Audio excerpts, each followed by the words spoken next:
ಶ್ರೀನಿವಾಸಣ್ಣ, ಇವತ್ತಿನ ದೆಸೆಯಿಂದ ಮಕ್ಕಳು ಊಟ ಆಯಿತು. ಏನು ಹೇಳ್ತಾ ಇದ್ದೀರಾ ತಾಯಿ?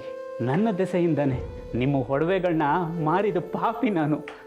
ಚೇಚೆ, ನೊಂದ್ಕೊಂಬೇಡಿ ಅಣ್ಣ, ಎಲ್ಲ ಆ ಶ್ರೀಹರಿಯ ಲೀಲೆ. ನಾನು ಹೋಗಿ ಅವನ ಊಟ ಕರ್ಕೊಂಬರ್ತೀನಿ. ರೀ, ನನಗೆ ಯಾಕೋ ನಾವಿವ್ರ ಸಹಾಯಕ್ಕೆ ಬಂದಿರೋದಕ್ಕಿಂತ ಭಾರವಾಗಿದ್ದೀವೇನೋ ಅಂತ ಅನ್ನಿಸ್ತಾ ಇದೆ ರೀ.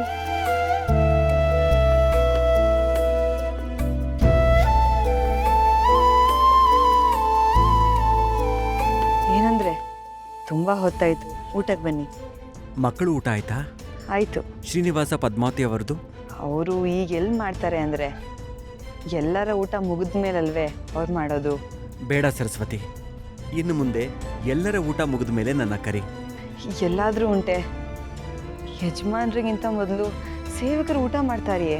ನಾವು ಹೇಳಿದ್ರು ಅವ್ರು ಮಾಡೋದಿಲ್ಲ. ಸರಸ್ವತಿ, ಯಜಮಾನರು ಊಟ ಮಾಡಿದ್ಮೇಲೆ ಸೇವಕರು ಊಟ ಮಾಡಬೇಕು ಅನ್ನೋದು ಯಾವ ಶಾಸ್ತ್ರದಲ್ಲೂ ಇಲ್ಲ. ಗೌರವದ ಸಂಕೇತವಾಗಿ ಆ ಪದ್ಧತಿ ಬೆಳೆದು ಬಂದಿದೆ ಅಷ್ಟೇ. ಆದರೆ ನಮ್ಮ ಮನೆಯಲ್ಲಿ ಈಗ ಕಷ್ಟದ ದಿನಗಳು. ನಾವೆಲ್ಲರೂ ಊಟ ಮಾಡಿ ಕೊನೆಯಲ್ಲಿ ಅವರಿಗೆ ಕಡಿಮೆ ಬಂದರೆ ಅವರು ಹಸಿದು ಮಲಗಬೇಕಾಗುತ್ತೆ. ಸೇವಕರೇ ಆದರೂ ಹೊರಗಿನಿಂದ ಬಂದ ಅವರು ನಮಗೆ ಅತಿಥಿಗಳು. ಅತಿಥಿ ದೇವೋ ಭವ. ಅವರು ದೇವ್ರ ಸಮಾನ.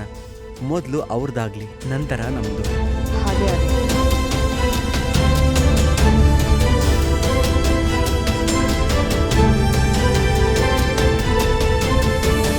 ಏನು, ನಿಮ್ಗಿಂತ ಮೊದಲು ನಾವು ಊಟ ಮಾಡಬೇಕಾ?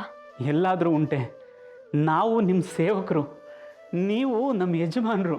ಯಾವತ್ತಾದರೂ ಹಾಗೆ ನಾವು ನಡ್ಕೊಂಡಿದ್ದೀವ ಶ್ರೀನಿವಾಸಣ್ಣ? ಹಾಗಾದರೆ ನೀವು ಊಟ ಮಾಡಲೇಬೇಕು. ಇದು ಅವ್ರ ಆಜ್ಞೆ. ತಡೀರಿ, ನಾನೇ ಎಲೆ ಹಾಕ್ತೀನಿ.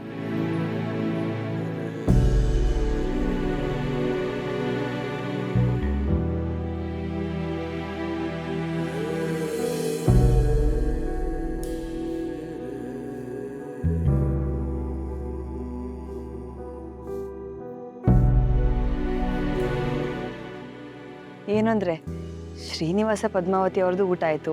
ಈಗಾದರೂ ಬನ್ನಿ. ಶ್ರೀಹರಿ,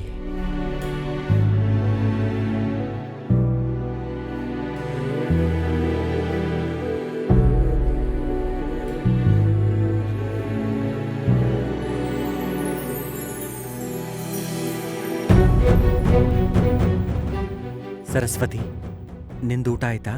ನಿಮ್ಮದು ಭೋಜನ ಆಗದೆ ನಾನು ಯಾವತ್ತಾನೇ ಊಟ ಮಾಡಿದ್ದೀನಿ ಅಂದರೆ? ನೋಡು, ಇನ್ನು ಮುಂದೆ ನೀನು ನನ್ನ ಜೊತೆ ಊಟ ಮಾಡಬೇಕು. ಎಲೆ ಹಾಕು. ಬೇಡಿ ಅಂದರೆ ಮೊದಲು ನಿಮ್ದಾಗಲಿ, ಆಮೇಲೆ ನಾನು ಮಾಡ್ತೀನಿ. ಸರಸ್ವತಿ, ಸುಖದ ಕಾಲದಲ್ಲಿ ಮನೆಯ ಯಜಮಾನನಿಗೆ ಮೊದಲ ಭೋಜನ, ಕಷ್ಟಕಾಲದಲ್ಲಿ ಕೊನೆಯ ಭೋಜನ ಆಗಬೇಕು. ಯಾಕಂದರೆ ಮನೆಯಲ್ಲಿರೋ ಎಲ್ಲರ ಯೋಗಕ್ಷೇಮ ಅವನ ಜವಾಬ್ದಾರಿ. ಮನೆಯ ಕೊನೆಯ ಸದಸ್ಯನವರೆಗೂ ಅವರ ಊಟ, ಬಟ್ಟೆ, ಆರೋಗ್ಯವನ್ನು ಗಮನಿಸಬೇಕು. ಯಾರೂ ಹಸಿದು ಮಲಗಬಾರ್ದು. ಹಸಿದವರ ಮುಂದೆ ಯಜಮಾನ ಹೊಟ್ಟೆ ತುಂಬಿಸ್ಕೊಂಡ್ರೆ ಅದು ಅಧರ್ಮ. ಅವನು ಯಜಮಾನ ಆಗೋದಕ್ಕೆ ಯೋಗ್ಯನೇ ಅಲ್ಲ. ಇನ್ನು ಮುಂದೆ ನಂದೇ ಕೊನೆ ಊಟ. ನೀನು ಎಲೆ ಹಾಕು.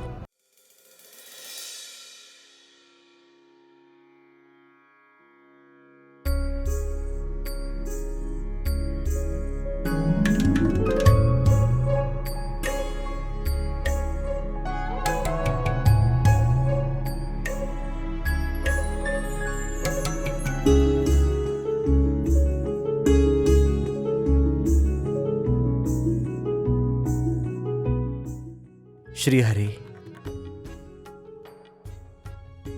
ಭಿಕ್ಷಾಂದೇಹಿ.